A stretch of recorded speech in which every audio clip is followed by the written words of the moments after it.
शरणतिहारी पाहि माम शरणतिहारी पाहि माम शरणतिहारी। आहा भोले बाबा तो गदगद। बरम ब्रूहि बरम ब्रूहि बरम ब्रूहि, वरदान मांगो। विलक्षण देवता भगवान शंकर। एक बार भगवान शंकर ब्रह्मा जी विष्णु कुंभ स्नान करने गए, तीनों साधु का वेश बनाए, स्नान किए, किनारे बैठ गए, तीनों देखे, संतों को दर्शन दे, व्यवस्था देखे सनातन धर्म की। अचानक भोले बाबा विष्णु भगवान अब ब्रह्मा तीनों बैठे हैं, एक आदमी अपने 8 वर्ष के बेटे के हाथ को पकड़ा, कुंभ में स्नान कराया, अपने स्नान किया, आगे बढ़ा। अचानक उस आदमी ने देखा 3 तेजवान महात्मा बैठे हैं। अपने बेटे से कहा, बेटा जाओ महात्माओं को प्रणाम करो। जैसे बेटे ने सुना, आगे बढ़ा, आगे बढ़ा, तो ब्रह्मा जी ने विष्णु भगवान से कहा, इसके ललाट को पढ़ रहा हूं, इसकी उम्र 10 वर्ष है, 8 वर्ष का हो गया है, आशीर्वाद सोच समझ करके दीजिएगा। विष्णु भगवान बोले ठीक है, सोच समझ के देंगे। ब्रह्मा जी ने कहा, आपके बगल में भोले भंडारी है, उनको भी बता दीजिएगा कि सोचा ही समझ के। विष्णु भगवान ने भोले बाबा से कहा, बाबा ये जो लड़का आ रहा है ना, ये टेम्पररी है, आशीर्वाद सोच समझ के दीजिएगा। भोले बाबा ने कहा, आने दो, परमानेंट कर देता। विलक्षण देवता। उसने ब्रह्मा जी को प्रणाम किया, ब्रह्मा जी ने कहा खुश रहो। विष्णु भगवान को प्रणाम किया, विष्णु भगवान ने कहा खुश रहो। भोले बाबा ध्यानस्थ आंख मूंदे हैं, मस्त हैं भगवान को याद करते हुए। जैसे भोले बाबा की तरफ बढ़ा, वैसे ब्रह्मा विष्णु भगवान के हार्ट बीटिंग उनकी बढ़ गई। भगवान जाने क्या होगा। ये शंकर भगवान के चरणों में गिरा, कहा सरकार दंडवत। भोले बाबा ने आंख खोला, कहा अमर रहो, अमर रहो, अमर रहो। ब्रह्मा जी ने कहा पूरा सिस्टम बदलो। तुरंत प्रसन्न होने वाले देवता, सारे देवताओं ने आशीर्वाद दिया शंकर जी के उस पुत्र को। जब आशीर्वाद पाया, शक्ति पाया, वरदान पाया, बड़ा होकर के दुनिया का सबसे बड़ा आताताई बना, सबसे बड़ा व्यभिचारी बना, सबसे बड़ा पापाचारी बना, सबसे बड़ा अत्याचारी बना, और उसका नाम हो गया जलंधर। आप लोग जानते होंगे नाम जलंधर का। जलंधर भगवान शंकर के अंशभूत है, भगवान शंकर के अंश से पैदा है। इतना आतंक मचाया, इतना आतंक मचाया कि किन्नर कीट मतंग पतंग विरक्त सन्यासी महात्मा पुणात्मा विमलात्मा साधु संत सब त्रस्त। जब सब त्रस्त हो गए तो सब लोग फिर भोले बाबा के पास पहुंचे, और पहुंच करके बोले, बाबा आपके बेटे को वरदान तो दिया गया है, लेकिन उसने वरदान का दुरुपयोग शुरू कर दिया। कोई शांति से बैठ नहीं पा रहा है, न कोई तपस्या कर पा रहा है, न कोई साधना कर पा रहा है, न कोई अच्छा कर्म कर पा रहा है। चारों तरफ उसका आतंक फैल गया है। निवारण करें सरकार। जैसे कहा निवारण करें सरकार, भोले बाबा ने हाथ में उठाया त्रिशूल। श्याम रामचंद्र भगवान की जय। हाथ में भोले बाबा उठाए त्रिशूल। शंकर जी के हाथ में क्या है? त्रिशूल। त्रिशूल का मतलब त्रयशूल। त्रय माने 3, शूल माने दुख। तीनों दुख हैं। कौन दुख तीनों होते हैं? दैहिक, दैविक, भौतिक, ये 3 ताप होते हैं। तीनों तापों को अपने कमांड में रखना यानी त्रिशूल धारण करना, यानी तीनों तापों को अपने अंडर कस्टडी, अपने हिसाब से, यानी तीनों तापों का जिसके ऊपर कोई प्रभाव न हो, वही है त्रिशूलधारी देवाधिदेव महादेव। उठाया त्रिशूल भोले बाबा ने, 2 कदम आगे बढ़े। जब भोले बाबा 2 कदम आगे बढ़े तो कविता कारण केसरी गोस्वामी तुलसीदास ने मानस में लिख दिया, ये कौन जा रहे हैं? पूछा गया कौन जा रहे हैं? तो बाबा लिखते, ये तो करालम महाकाल कालम कृपालम, करालम महाकाल कालम कृपालम। गुणागार संसार पारम न तो हम। ये करालम महाकाल कालम कृपालम, ये महाकाल है। महाकाल यानी कौन? मृत्यु जिनकी दासी, मृत्यु जिनकी दासी है वो है महाकाल। पूछा गया ये महाकाल अगर त्रिशूल उठा करके जलंधर से लड़ने जा रहे हैं तो युद्ध भयंकर होगा? कहां भयंकर होगा। अब मैं आप श्रोता भगवान से पूछना चाहता हूं कि महाकाल जिसे मारना चाहेंगे वो जिंदा रहेगा कि मारा जाएगा? जोर से बोलिए। अरे हम कोई sine square theta plus cos square theta थोड़े पूछ रहे हैं, सिंपल बात पूछ रहे हैं कि महाकाल मृत्यु जिनकी दासी है, वो महाकाल जो मृत्यु के देवता हैं, अगर वो किसी को मारना चाहेंगे वो मरेगा कि बचेगा? मरेगा। यहां भगवान शंकर ने त्रिशूल उठाया और भयंकर युद्ध हुआ जलंधर में। बाबा तुलसी लिखते हैं कि शंभु के न संग्राम अपारा, शंभु के न संग्राम अपारा, शंभु के न संग्राम अपारा, शंभु के न संग्राम अपारा। धनुज महाबल मरे न मारा, धनुज महाबल मरे न मारे, धनुज महाबल मरे न मारा, धनुज महाबल मरे न मारा। धर्म सती असुराधि भगारे, परम सती असुराधि भगारे। देवल ताहि न चितहि पुरारी, देवल ताहि न चितहि पुरारी, देवल ताहि न चितहि पुरारी। शंभु किन्न संग्राम अपारा, तनुज महाबल मरई न मारा। अब जरा सावधान होकर के सुनिए। शंकर जी ने भयंकर युद्ध किया, अपारा, लेकिन रिजल्ट क्या आया? परिणाम तनुज महाबल मरई न मारा। महाकाल भी उसको मार नहीं पाए। अब महाकाल जब उसको नहीं मार पाए तो इसका मतलब क्या हुआ?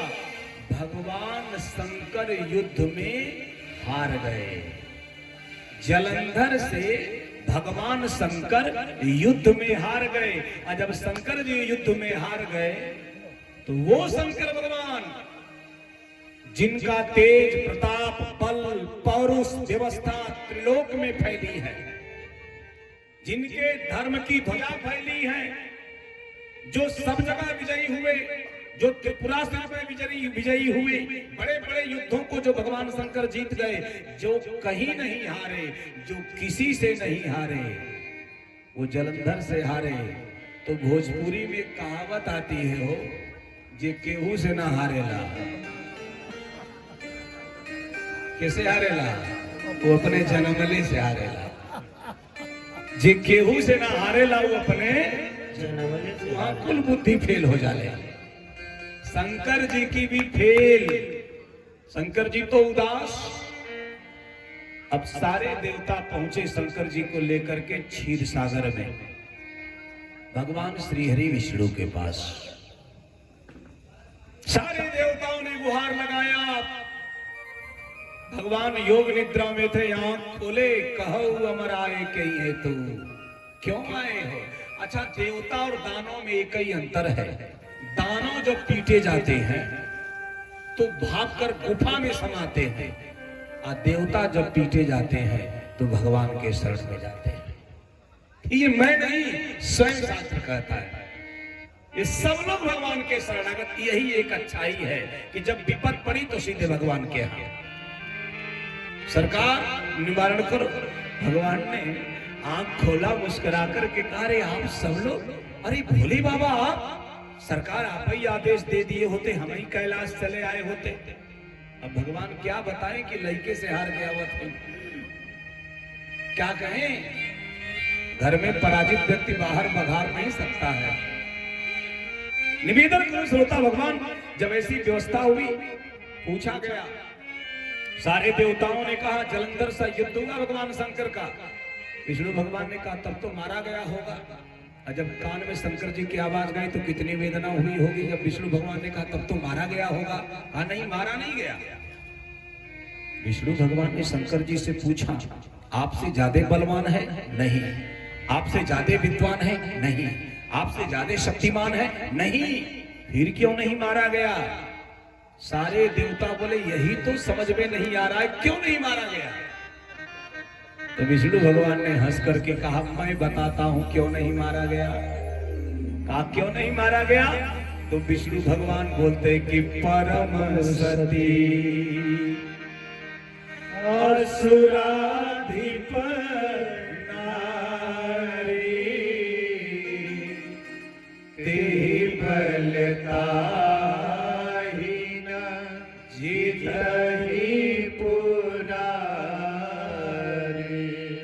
भगवान ने कहा शंकर जी आपके बल से बलवान नहीं है तो क्यों नहीं मारा गया? का उसके पीछे जो कारण है मातृशक्ति, ये सामान्य है, बहुत ऊंचाई पर है। बोले उसकी पत्नी वृंदा परम सती है और उसके सतीत्व के बल से युद्ध में जलंधर नहीं मारा गया। ये सामान्य है। यत्र नारी पूजयन्ते रमन्ते तत्र देवता। जहां नारी का पूजन होता है, सम्मान होता है, वहां देवताओं का वास होता है। और एक और बात आपको लगे हाथ बता दूं, जहां पुरुष का पुरुषार्थ समाप्त होता है वहीं से नारी का नारित्व प्रारंभ होता है। अब आप कहोगे कैसे? बहुत डॉक्टर लोग यहाँ हैं, कितना पढ़े होंगे तो डिग्री मिली होगी डॉक्टर की, कितने वर्षों तक तब डॉक्टर बने। इनकी श्रीमती जी बिना पढ़े लिखे, उनको क्या कहा जाएगा? डॉक्टर आएगा। ये पढ़ के डॉक्टर बने और बस श्रीमती हो गई तो डॉक्टर आएंगे। कोई पढ़ के मास्टर हुआ, उनकी पत्नी को क्या कहेंगे? कहेंगे ना। कोई वकील हो गया पढ़ा लिखा, LLM किया, बैरिस्टर हो गया, वकील है, उसकी पत्नी क्या कहलाएंगी? वकील। अच्छा कोई डाकू है, किसी की औकात है, उसकी पत्नी को कहते हैं डाकुआ है। कोई कह सकता? ये विनोद नहीं है। इसका मतलब ये है कि ये आपके पुण्य में 50% बंटवारा कर लेंगे, लेकिन आपके पाप में 1% इनका हिस्सा जाता नहीं है। ये शास्त्र का विधान है, ये शास्त्र का विधान है। भगवान विष्णु ने कहा वृंदा की तपस्या के फल से जलंधर युद्ध में नहीं मारा जा रहा है। तपबल उसका है, पातिव्रत उसका धर्म इतनी ऊंचाई पर उठा है कि उस धर्म के निर्वाह करने की वजह से जलंधर युद्ध में नहीं मारा जा रहा है। तो सरकार क्या करेंगे? क्या करेंगे? भगवान विष्णु ने कहा आप लोगों ने मेरा अवतार सुना, वामना अवतार सुना, कच्छपा अवतार सुना, मत्स्य अवतार सुना, परशुरामा अवतार सुना, हैग्रीवा अवतार सुना, नरसिंहा अवतार सुना, रामा अवतार सुना, कृष्णा अवतार सुना, कपिला अवतार सुना, है जिसने सांख्य शास्त्र का निर्माण किया।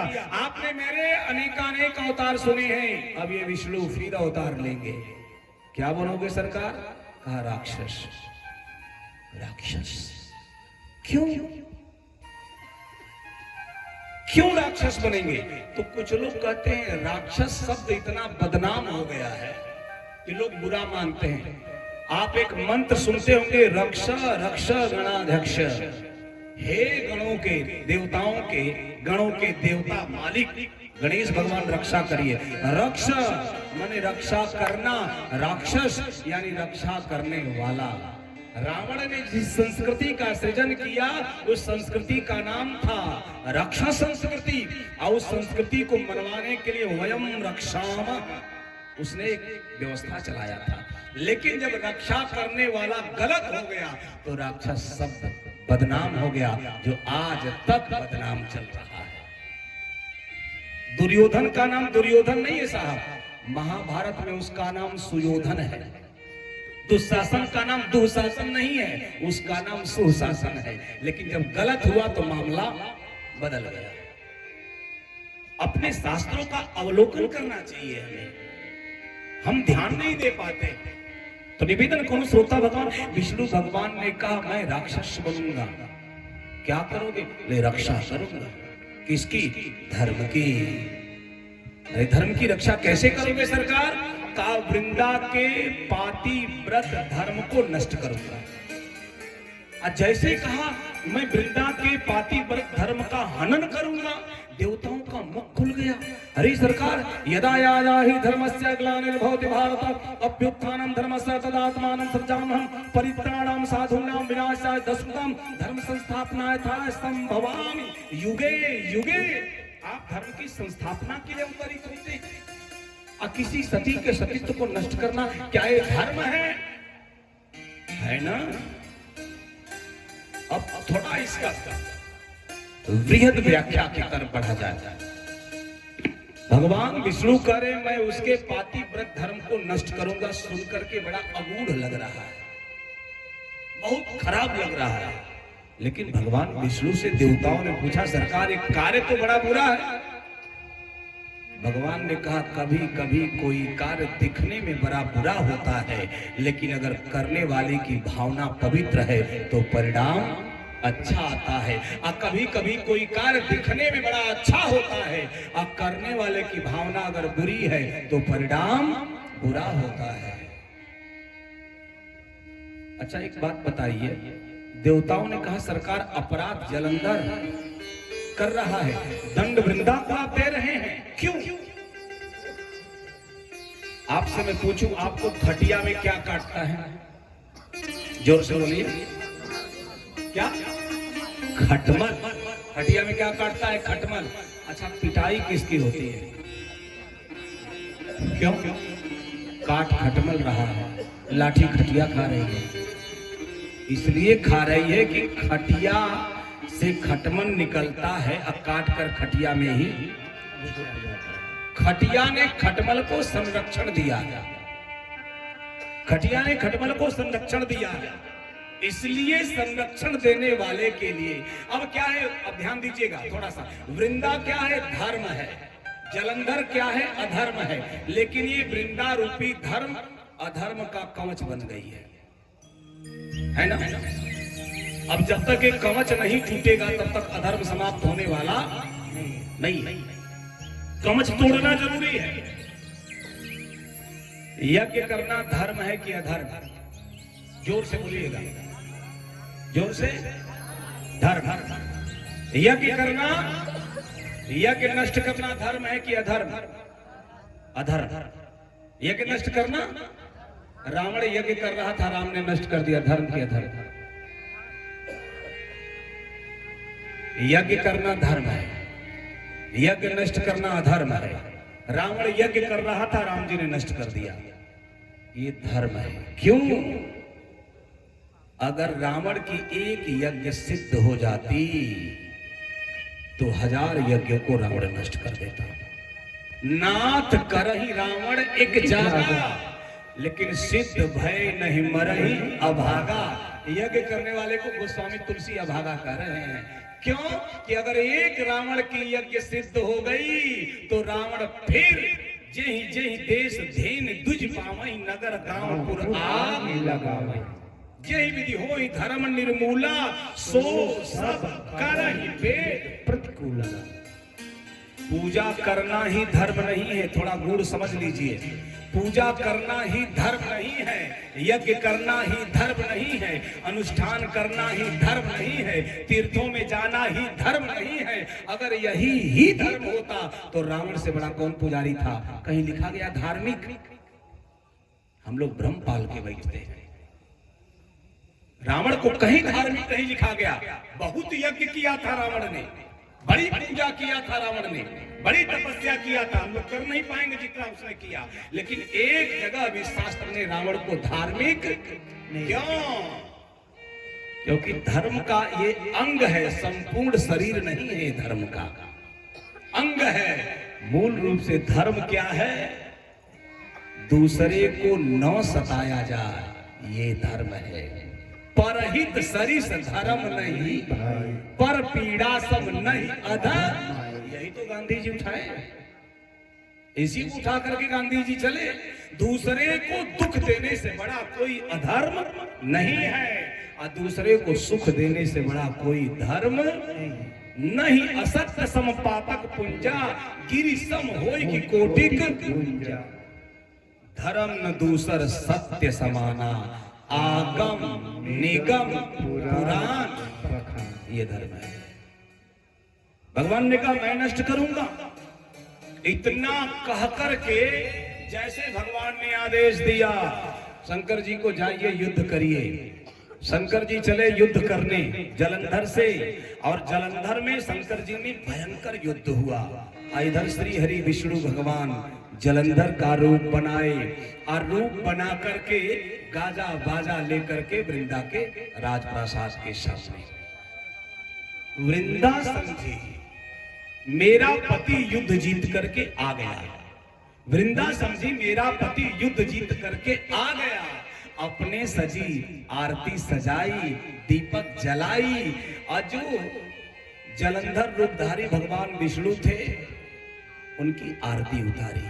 आरती उतार करके हाथ को पकड़ा विष्णु भगवान के, अंतःपुर में ले गई।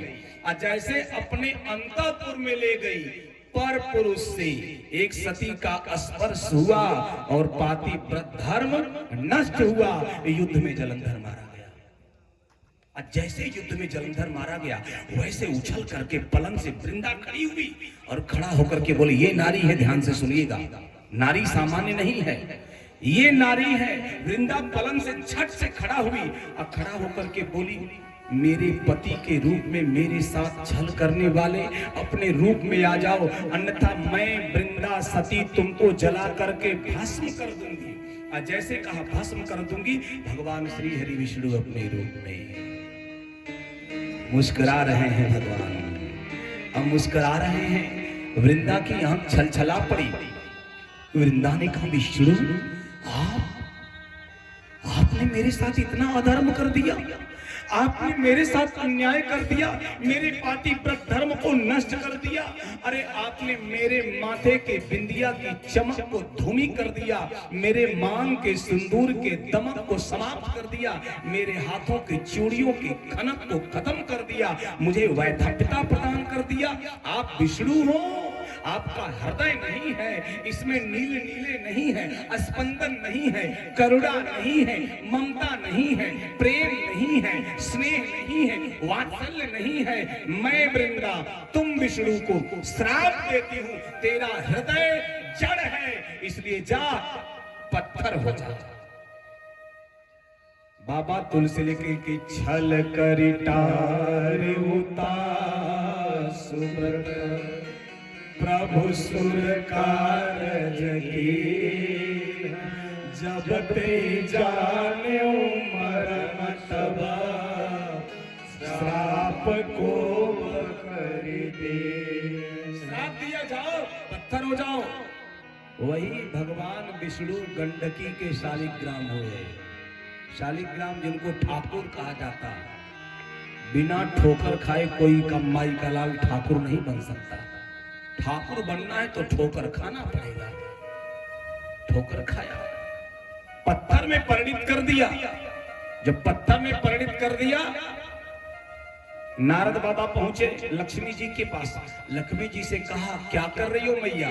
लक्ष्मी जी बोली, सज रही हूं, मेरे स्वामी अभी आएंगे। बोले, आएंगे नहीं, आपके स्वामी लड्डू बन गए हैं। कहां है?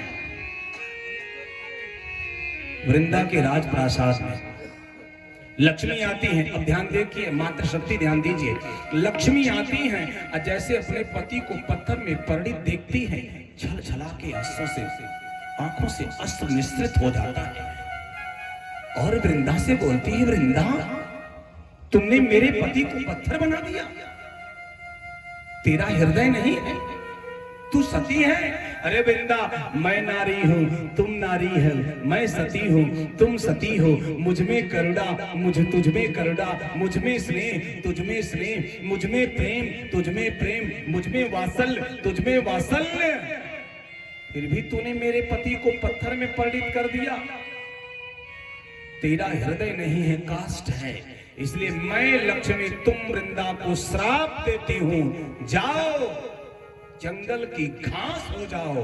वही वृंदा तुलसी हुई जो आंगन में हम लोग पूछते हैं, वही वृंदा तुलसी हुई जिनको हम लोग देव उत्थानी एकादशी के दिन विष्णु भगवान से विवाह करते हैं। ये श्राप दिया लक्ष्मी जी ने, उनको वृंदा को तुलसी बनाया।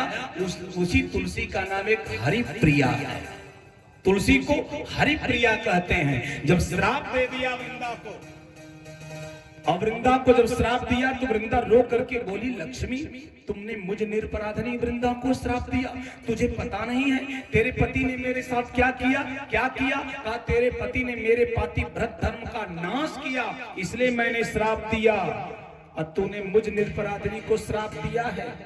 तुम्हें नहीं पता है, एक सती नारी को जब कोई परपुरुष सूने में छूता है, सुने में कोई कलाई पकड़ता है, तो उस नारी को कितनी पीड़ा होती है, तुम्हें भान नहीं है। एक कहावत आती है, जाके पैर न फटई बेवाई, सोका जाने पीर बराई। तुझे पीर का एहसास नहीं है, इसलिए मैं वृंदा तुम लक्ष्मी को श्राप देती हूँ। जब मेरा पति जलंधर रावण बनेगा और तुम लक्ष्मी जब सीता बनोगी, और जब मेरा पति सोने में रावण तेरी कलाई पकड़ करके पुष्पक विमान पे बिठाएगा, तब तुझे पर पुरुष के स्पर्श का ख्याल आएगा। ये मेरा श्राप है। बाबा तुलसी लिखते हैं कि सून बीच 10 कंधर देखा, आवा निकट जति के बेखा। वहां कहा तहां जलंधर रावण भयं, कहा जलंधर रावण भयं, रणहति राम परम पद दयं, रणहति राम परम पद दयं, रणहति राम परम पद दयं, रणहति राम परम पद दयं। एक जन्म सर देखे दुखारे, एक जन्म सर देखे दुखारे, समर करत सब हारे, समर सब हारे। एक जन्म का मैं कारण हूं भगवान के आने का। भगवान ने श्राप को ताश श्राप प्रभु दीन प्रणाम। भगवान को श्राप नहीं लगता, लेकिन लीला वसात कोई न कोई कारण बनता है भगवान के आने का, तो भगवान धराधाम पर आते हैं। अन्यथा बिना कारण के कोई कार्य, विदाउट रीजन नो वर्क, बिना कोई कारण के कोई कार्य नहीं होता है। कारण बन गया। पार्वती जी तो एकदम अंदर से कि भगवान श्री हरि विष्णु ऐसा। श्रोता भगवान एक बात बताऊं, ये कथा सुना रहे हैं भगवान शंकर, और पार्वती जी सुन रही हैं। सुनने के क्रम में पार्वती जी ने कहा, सरकार एक बात पूछूं? कहा हाँ। कहा सिर्फ यही कारण है भगवान के आने का? कहा नहीं, और भी कारण है। कहा मुख्य कारण क्या है? तो बाबा तुलसी लिखते कि सो केवल, केवल शब्द लगा, केवल शब्द बताता है कि और कोई कारण नहीं। कहा सो केवल भगत नहीं लागी, परम कृपाल प्रणत अनुराग। सिर्फ भक्तों के कल्याण के लिए धराधाम पर भगवान का आना हुआ। पार्वती जी तो बताइए ना किस भक्त के कल्याण के लिए आए हैं, अब वो भी बता दीजिए। आपको बताऊं, भगवान ने अगर वृंदा के सतीत्व को नष्ट किया है तो वृंदा को पत्नी भी बनाया है। भगवान की वो पत्नी जिनको हरि प्रिया कहा गया वही वृंदा है। और एक बात, भगवान विष्णु ने वृंदा को कहा 56 भोग मेरा लगा दिया जाए, मैं उसे तब तक नहीं पाऊंगा जब तक उसमें तुलसी दल नहीं पड़ेगा, मुझे वो भोग स्वीकार होने वाला नहीं है। स्वीकार किया परमात्मा ने, पत्नी के रूप में स्वीकार कर लिया। तो जो पत्नी अपने पति को परमेश्वर मानती है, अब परमेश्वर मान करके उसमें पूरी निष्ठा के साथ कार्य करती हैं, तो ये व्रत उनके लिए पूर्णतया होता है। एक जगह तो मैं बोला कि पति के पांव को धोना चाहिए। एक पत्नी खड़ा हुई, बोली बाबा हम नहीं धो सकते। हमने कहा क्या हुआ? कहा वो तो साल भर में 4-5 बार नहाते हैं, और हमारे लोग धोएंगे कि वो लोग भी 1-2 बार। गोविंदाय नमो नमः। निवेदन करूं, माता पार्वती ने बड़ी गजब की विलक्षण बात पूछ दिया शंकर भगवान से। कहा सरकार भक्तों के लिए कैसे आए हैं, जरा ये भी बतला दीजिए। जैसे कहा भक्तों के लिए कैसे आए हैं, शंकर जी बोल बैठे, नारद श्राप दीन एक बारा, कलप एक लगी तब एक बार नारद बाबा ने श्राप दिया। जैसे सुना पार्वती के कर्णकुहरों से हृदय प्रदेश में बात पहुंची, पार्वती जी तो कांप गई, क्योंकि पार्वती जी के गुरु का नाम नारद, और कोई अपने गुरु के बारे में गलत नहीं सुन सकता। हम भी आपसे कहें ऐसा गुरु मत बनाइएगा कि गुरु पूर्णिमा के दिन जेल में जाके दर्शन करना पड़े। हम नहीं और कुछ नहीं कहेंगे, आप सब समझदार हैं। जिनकी आशा आगे हो जाती है और राम पीछे हो जाते हैं, भगवान ही कल्याण करें, जबकि राम आगे होने चाहिए। हम कुछ कह नहीं रहे हैं, हम बात कह रहे हैं। तो निवेदन करूं, पार्वती जी के कान में जैसे बात आई कि नारद बाबा ने श्राप दिया। अब गुरु निष्ठा देखिए, गुरु सामान्य नहीं, कु मीन्स होता है अंधकार, रू मीन्स होता है प्रकाश।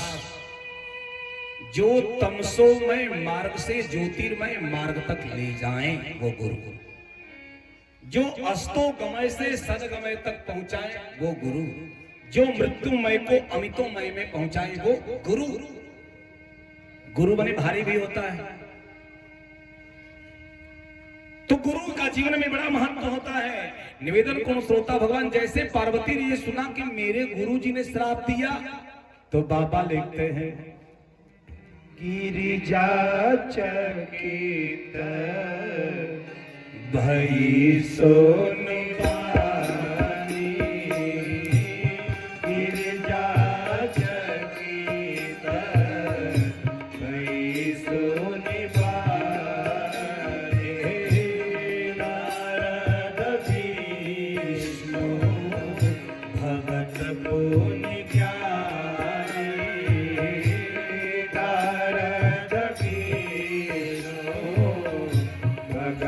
पुनि ज्ञानी, कारण कवन श्राप मुनि दीना, कारण कवन श्राप मुनि दीना, का अपराध रमापति की।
कैसे कहा, एक बार नारद जी ने श्राप दिया, पार्वती जी ने बिना विचार किए कह दिया काय अपराध रमापति की कारण कौन श्राप मुनि दे। क्योंकि अभी पार्वती जी सुनी है कि भगवान ने अपराध किया वृंदा का, अभी तत्काल में सुनी है, इसलिए अपने गुरु में कमी न देख करके सीधे भगवान में कमी देख लिया। का अपराध रमापति की ना, हमारे गुरु जी तो कोई अपराध करेंगे नहीं।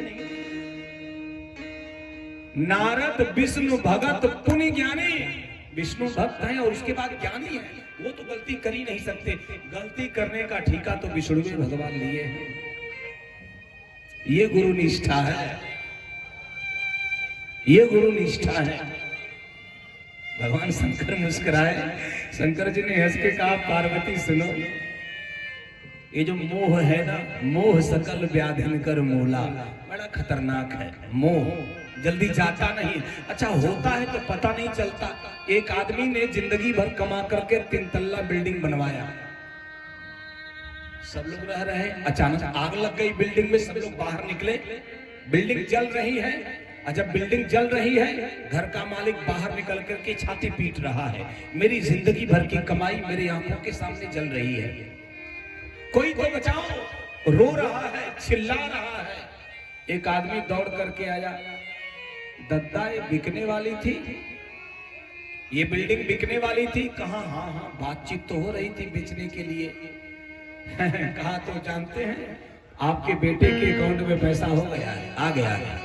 जैसे उसने सुना कि बेटे के अकाउंट में बिल्डिंग का पैसा आ गया, अब बिल्डिंग बिक गई, आंख का आंसू खत्म, बिल्डिंग अब भी चल रही है, आदमी वही है, बिल्डिंग वही है, बस पता चल गया कि अब मेरी नहीं है, रोना धोना बंद, शांत। अब भी बिल्डिंग चल रही है। तब तक उसका लड़का आया, कहा पापा अभी तो बयाना भी अकाउंट में नहीं आया, फिर रोना। ये मोह है, बड़ा खतरनाक है, जल्दी जाता नहीं है, इसकी विलक्षण व्यवस्था है। तो मुनि मन मोह आचरज भारी, भगवान को मोह हो मुनि जी नारद को, ये तो बड़ा आश्चर्य की बात है। हुआ क्या? पार्वती जी शंकर जी से पूछी क्या हुआ, कुछ बताएंगे?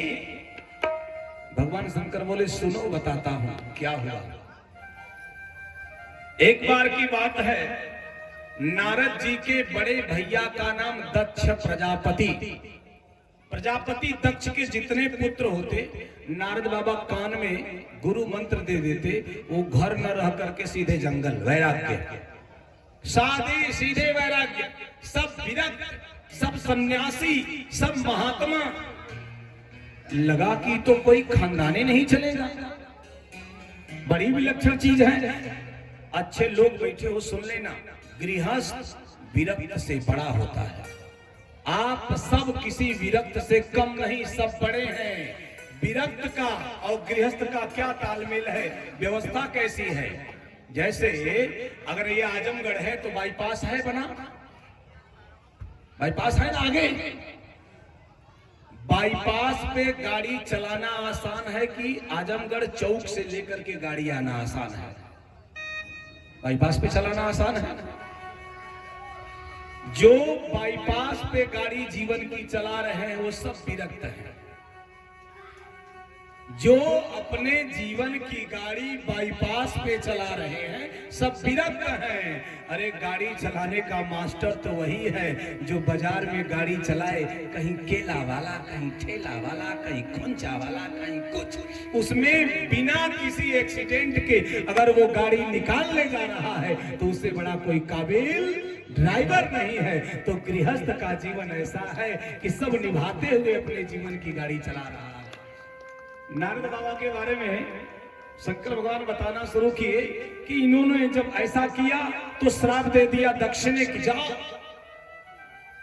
तुम एक जगह ठहर नहीं सकते, मेरी गृहस्थी डुबा रहे हो, एक जगह तुम ठहरने वाले नहीं हो, मेरा श्राप है। अच्छा, नारद बाबा को श्राप लग गया कि नारद बाबा एक जगह नहीं ठहरेंगे, इसलिए नारद बाबा चलते रहते हैं, चलते रहते हैं, चलते रहते हैं। एक जगह ठहर गए, कहां? हरिद्वार पहुंचे नारद।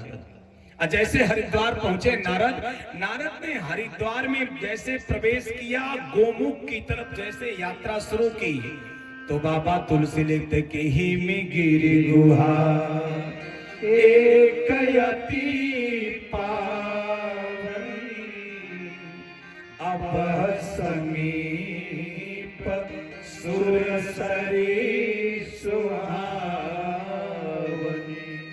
पावन जगह है, गंगा कलकल निनाद करते हुए बह रही है, गंगा कलकल निनाद करते हुए बह रही है। अच्छा, गंगा गोमुख से निकल करके कानपुर से होते हुए, प्रयागराज होते हुए, बनारस होते हुए, पटना होते हुए, कलकत्ता में हुगली बन करके जा करके गंगा सागर में मिली है।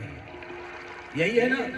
अब ईमानदारी से सुनिएगा, हमारे और गंगा के जीवन में कितना अंतर है।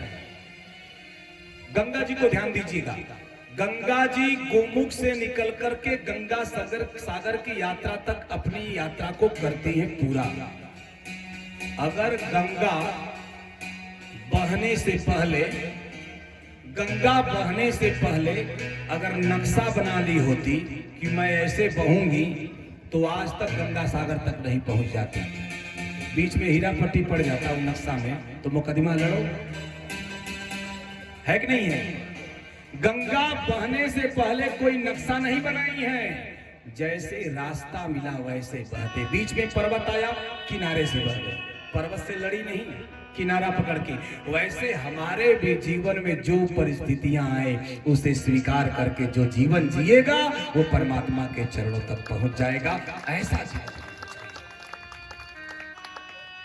हम अपने ईगो को सामने ला करके फंस जाते हैं।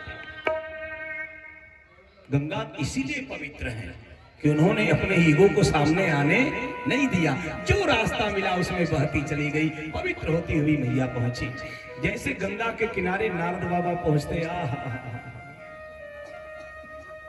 गुफा में पहुंचते हैं, जैसे वहां पहुंचते हैं मन सहज विमल समाधि में चले, भगवान को याद किया, सुमिरत हरि श्राप गति बारी सहज विमल मन लागी समाधि। सारा श्राप खत्म, भगवान को जैसे याद किया वैसे समाधि लग गई। भगवान नारद बाबा को समाधि लग गई, आंख मुद गई। आंख जब मुद गई, भगवान को याद किया, शरीर की सुध चली गई। डूब गए पूजा में, अपने आराधना में डूब गए। और हम लोग शंकर जी के मंदिर में अगर जल चढ़ाने गए, लिबर्टी का जूता, अगर रेड एंड चिप का जूता बाहर निकाल दिए, तो मंत्र पढ़ेंगे शंकर जी के यहाँ, त्वमेव माता, ख्याल आएगा जूता बाहर है, च पिता त्वमेव, माता शंकर जी, जूता पिताजी। मन रहा एक जगह, बट गया न, सुमिरत हरि ही श्राप गति बाधी। भगवान का जैसे स्मरण किया, शरीर के ऊपर उठ गए, शरीर की सुधि नहीं, श्राप समाप्त हो गया। भगवान में ध्यान पूरा एकदम लग गया, विपस्सना की प्रक्रिया हुई, ध्यानस्थ। अच्छा, जैसे समाधि में गए, वैसे इंद्र को बड़ा बुरा लगा, लगता है पद लेगा, काम को बुलाया, जाओ नारद की समाधि तोड़ो। काम ने हाथ जोड़ करके इंद्र भगवान से कहा, दुनिया का सब बुरा काम हमारे ही जिम्मे है, कभी ये भी तो कह देते किसी महात्मा के काम को पूरा कर दो। जब कोई महात्मा पूजा करता है, खट से बुलाते हो समाधि तोड़ो। इस श्राप लेने का ठेका हमने ही लिया है। इंद्र ने कहा, जो कहा जा रहा है वो करो, काम हो ना। तो अपने काम को पूरा करो, अन्यथा यहां से नहीं जाओगे तो यहां दंडित हो जाओगे। काम ने हाथ जोड़ करके कहा, महात्मा का दंड स्वीकार है। इस इंद्र के पद पर बैठे हुए जो आकंठ भोग में डूबा हुआ व्यक्ति है, इसका दंड काम को स्वीकार।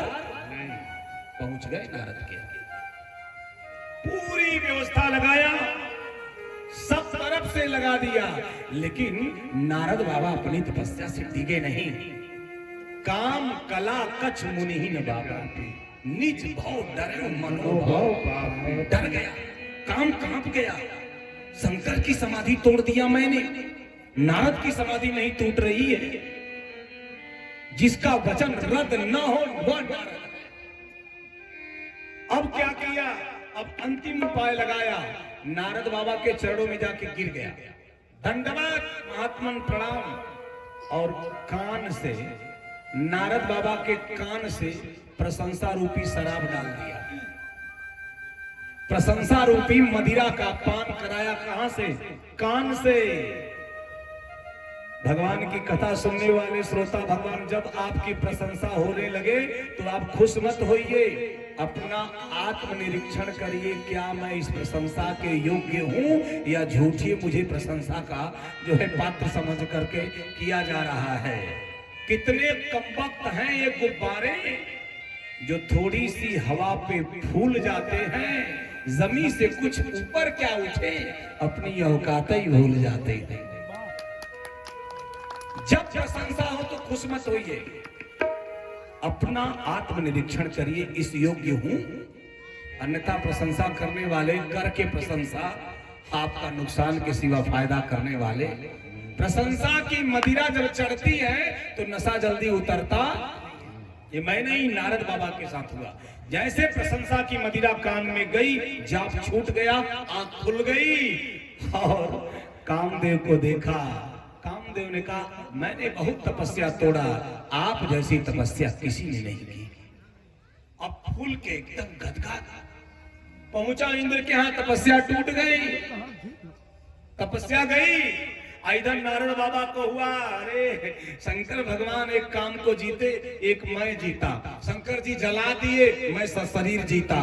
तो ये जो अपना यश कीर्ति है इसको मैं स्वयं फैलाऊं तो किससे कहे? तो सीधे शंकर जी के पास पहुंचे।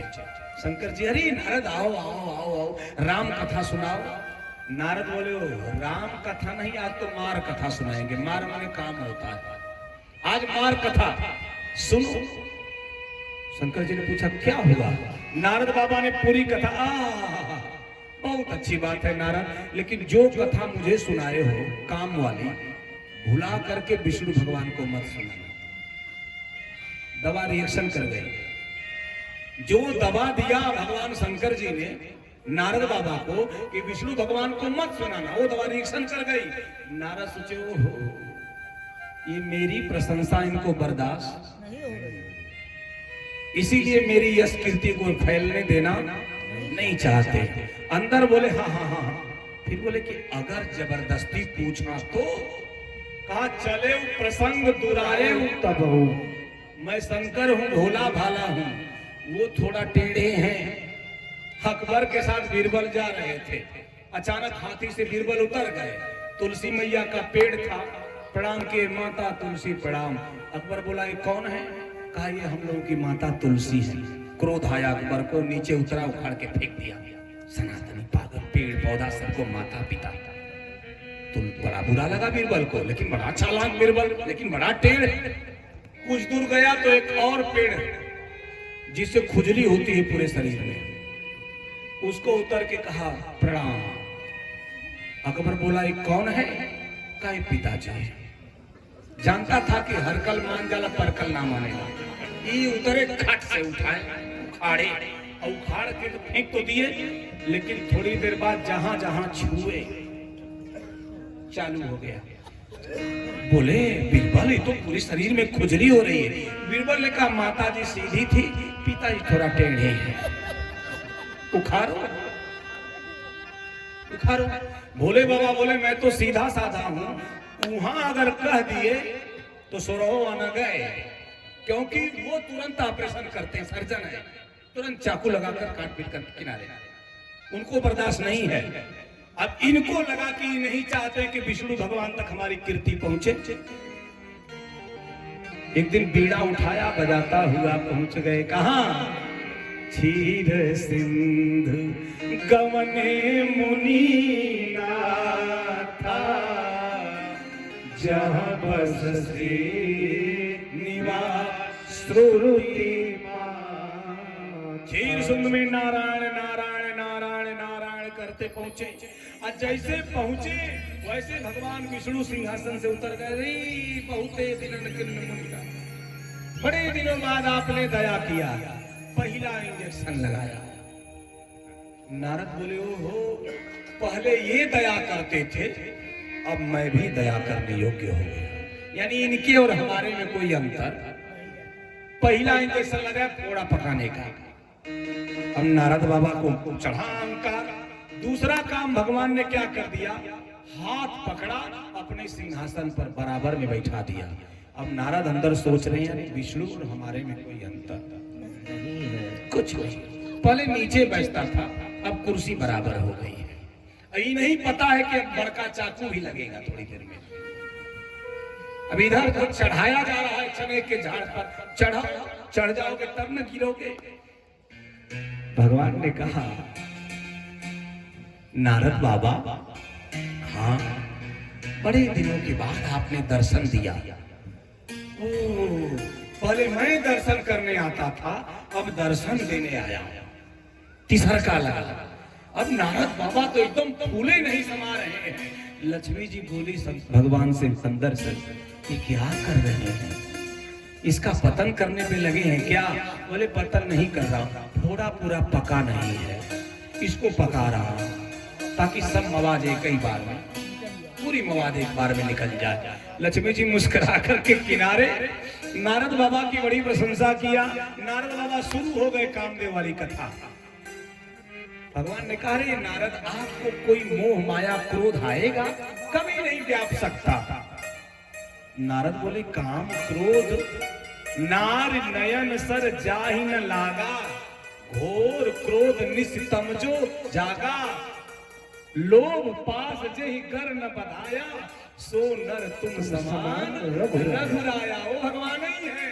तो ये तो सारा लक्षण मेरे अंदर परिलक्षित हो रहा है, यानी मैं और भगवान में कोई अंतर। पूरा काम हो गया, प्रणाम बंदगी हुई, नारद जी चले। अच्छा, जिस रास्ता से आए थे वही रास्ता पकड़ के जा रहे हैं। वही रास्ता पकड़ आए थे तो वीरान था, और लौट रहे हैं तो बड़ा खूबसूरत नगर। बहुत श्रीनिवासपुर बसा दिया। आज भी वो गांव बसा हुआ है हरिद्वार में। आज भी वो गांव है जहां नारद बाबा को मोह हुआ, बसा दिया। जब बसाया तो बसाया ही नहीं, अपनी महामाया को भेज दिया, विश्व मोहिनी बना दिया, जो पूरे विश्व को मोहित करती है। बोले मौन कौन है? बोले माया। सारे जग को रही नचाय, हरि माया जादूगरनी। कहा संत ने, सारे जग को ये माया नचाती है। उसी माया ने नचाना नारद को शुरू किया। बड़ी खूबसूरत कन्या, और यही नहीं, स्वयंवर हो रहा है। स्वयंवर, जब स्वयंवर देखे नारद बाबा तो सोचे घुसे, तब तक राजा आ गए शीलनिधि। कहा, जरा बाबा हमारी बेटी का हाथ देखो। अब नारद बाबा हाथ देखने लगे तो उसमें लिखा था, जो यही बरई अमर सोई होई, समर भूमि तेहि जीत न कोई। लिखा था कि जो अमर होगा वो इसका वर्ण करेगा। और नारद बाबा क्या पढ़ रहे हैं? जो वर्ण कर लेगा वो अमर हो जाएगा। जाकर मन रम जाहि संत तेहि संत। एक संत ने कहा, विद्वान वही तो, भगवान वही तो होते हैं, अवतार बदलते रहते हैं, विद्या तो वही जग होती है, विद्वान बदलते रहते हैं। लोभों में पढ़कर कुछ मानो, ईमान बदलते रहते हैं। कैसे?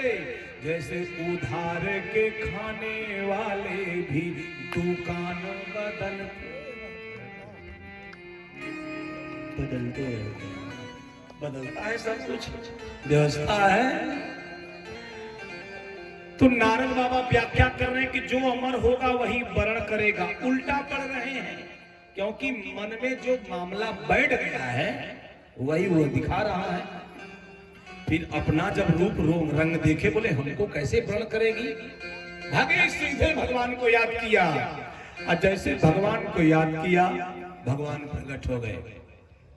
बोलो नारद, क्यों याद कर रहे हो? नारद ने कहा, आपन रूप देहु प्रभु मोहि, आन भांति नहीं पावा। सरकार अपना रूप दे दीजिए। भगवान ने कहा, क्या करोगे? कहा उसको पाना है। भगवान बोले, किसको पाना है? कहा उसको पाना है। कहा नाम है? कहा सरकार पत्नी का नाम नहीं लिया जाता। बोलो, विवाह से पहले इतना बड़ा भक्त, ये तो विवाह के बाद हम ही को भूलेगा पहले नंबर पे। भगवान ने कहा, अच्छा एक बात बताऊं श्रोता भगवान, बड़े उच्च कोटि के विद्वान बैठे हैं, हमने भी सुना है, भैया जानते हैं, पहले आज के 50-60 वर्ष पहले जब विवाह होने जाता था, मोहल्ला में किसी एक आदमी का जोड़ा जामा बनता था और कई लोगों का विवाह होता था। सुना है? एक आदमी का जूता आ जाता था और कई लोगों का उसी जूता में विवाह हो जाता था। तो मैंने ये तो सुना है कि दूसरे के जोड़े जामे को पहन करके विवाह किया जा सकता है, दूसरे के जूते को पहनकर ससुराल जाया जा सकता है, दूसरे की गाड़ी लेकर के ससुराल तक पहुंच करके विवाह किया जा सकता है, लेकिन दूसरे का चेहरा और ब्याह सिवाय नारद के और कोई नहीं कर सकता। भगवान ने कहा, क्या करोगे? कहा अपना रूप दे दीजिए। बोले क्या करोगे? बोले शादी करना है। भगवान ने हंस करके कहा, अच्छा ठीक है। अपना पांव दिया, एकदम पीतांबरी। नारद बाबा मिलाए, क्या चमाचम पीतांबर, बाजूबंद। नारद बाबा सब देख लिए, भगवान ने यहां तक अपना दे दिया, मेन हेडलाइट फ्यूज कर दिया, जिसे विवाह होता है। अच्छा, अपना रूप कब देखोगे? जब शीशा, बिना शीशा देखे अपना रूप नहीं। जैसे समाज लिटरेचर जब मिरर ऑफ सोसाइटी, समाज साहित्य समाज का दर्पण है, उस साहित्य में उस समाज की झलक मिलती है कि समाज कैसा होता है। उसी प्रकार समाज में व्यक्ति को अपने आचरण का भी की झलक मिलती है। मेरा आचरण कैसा है समाज रूपी दर्पण में दिखता है। और जिसने समाज रूपी दर्पण में अपने आचरण को देखने का प्रयास नहीं किया, वो नारद ही की तरह बेइज्जत होता है और अपमानित होता है। इसलिए समाज के दर्पण में अपना अवलोकन सदैव करते रहना चाहिए। भगवान ने अपना मुख न देख करके चेहरा बंदर का बना दिया। बोले बंदर क्या? बोले बंदर कामी होता है। मैं बानर पशु अति कामी, अति कामी बंदर होता है। अच्छा, अंदर क्या है नारद? बोले अंदर बंदर है। भगवान ने कहा जो अंदर का चेहरा है उसको बाहर कर दिया जाए। यही है जो अंदर नारद के काम दौड़ रहा है, उस काम रूपी बंदर का चेहरा नारद का बाहर कर दो, ताकि समाज देख ले कि नारद इस वक्त नारद नहीं है, कामी है। भगवान ने वही कर दिया। जैसे मैया आपके पति जाएं लड़की का विवाह खोजने और आपको लड़के का फोटो लेके आना। अच्छा, वो लड़के का फोटो न लेकर के एक सरा लेके आ जाए। एक सरा तो ओरिजिनल है, फोटो में बहुत वही नहीं है। फोटो बनाया जा सकता है, लेकिन एक सरा तो वही देगा जो आप अंदर हैं। भगवान ने एक सरा दी दी है नारद को, वही लगा दिया कि एकदम अंदर जो है वही बाहर दिख रहा है। दिया, और जैसे दिया और नारद चले, वैसे शंकर जी ने अपने 2 गणों को बुलाया है। न्यूज 24 इधर आओ, जी इंडिया इधर आओ, 2 पत्रकारों को लगा दिया। कहा क्या करना है? बोले इनका एक्सीडेंट होगा, लाइव टेलीकास्ट दिखाना। 2 ही गण भेज दिया लाइव टेलीकास्ट के लिए। अब दोनों गण कैमरा लेकर के, माइक लेकर नारद के पीछे पीछे।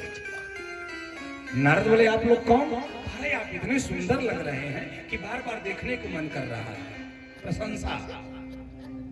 और जैसे नारद बैठे, अगल बगल दोनों गण बैठ गए। एक गण ने कहा इतना सुंदर चेहरा आज तक नहीं देखा, करहि कूट नारद ही सोहाई, नीक दिन हरि सुंदरताई। फिर भी नारद जी को समझ में नहीं आया कि शीशा देख लें कि सच में हम जैसे कहे जा रहे हैं वैसे ही हैं, नहीं समझ में। तब तक विश्व मोहिनी सज करके आई, और जैसे सज करके आई, नारद सोचे पहला माला हमारी को। नारद एकदम पुनि पुनि मुनि उकसही बुलाही, उकस रहे हैं। उकस रहे माने कुर्सी पर खड़े जैसे हो गए। एक गण ने कहा बाबा आप दिखाई नहीं दे रहे, जरा खड़े हो जाते तो लड़की देख लेती। कुर्सी पर खड़ा कर दिया इनको। फिर भी एक बार उन सबों ने देखा, मरकट बदन भयंकर देही, बड़ा क्रोध आया माया को। दोबारा मुड़ करके नहीं देखा, मुड़ गई, चली गई। और नारद बाबा पगला रहे कि हमको नहीं देख रही है। अरे क्या देखेगी? भगवान की माया कभी भक्त को देखने वाली नहीं है। नारद भक्त है, माया की हिम्मत है भगवान के भक्त को देख लेगी। निवेदन करो श्रोता भगवान। ठीक उसी समय भगवान श्री हरि विष्णु राजकुमार का रूप बना करके आए। और जैसे आए वैसे राजकुमारी ने माला पहना दिया और भगवान विष्णु से विवाह हो गया।